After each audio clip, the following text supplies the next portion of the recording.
কিছু কিছু মাছ থাকে যেগুলি আমাদের বাড়িতে ওই শখে পড়ে মাঝে মাঝে আনা হয়। তারই মধ্যে একটি মাছ হলো এই পাঙ্গাস মাছ।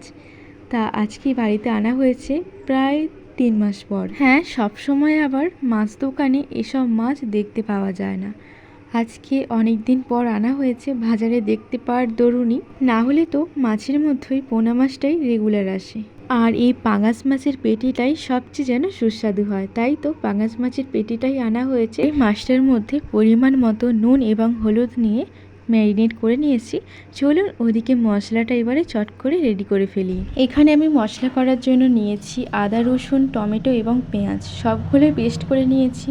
কারণ মাছটা তেল ঝাল হবে, এই সব মাছ আবার রিচ না করলে খেতে একেবারেই ভালো লাগে। আর এদিকে কড়াইয়ের মধ্যে মাছগুলো একে একে ভাজতে বসিয়ে দিয়েছি।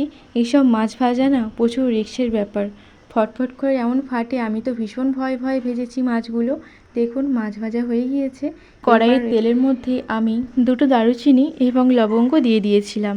তারপরে পেস্ট করে রাখা মশলাটা কড়াইয়ের মধ্যে দিয়ে দিয়েছি। ভালো করে তেল ছাড়ার পরেই মাছগুলো সেই মশলার উপর দিয়ে কিছুক্ষণ নাড়াচাড়া করার পরেই দিয়ে দিয়েছি জল। ব্যাস, একটু ফুটে গেলেই রেডি আমাদের এই পাঙ্গাস মাছের রেসিপি। ভীষণ টেস্টি হয়, আপনারাও বাড়িতে ট্রাই করতে পারেন একবার। ধন্যবাদ।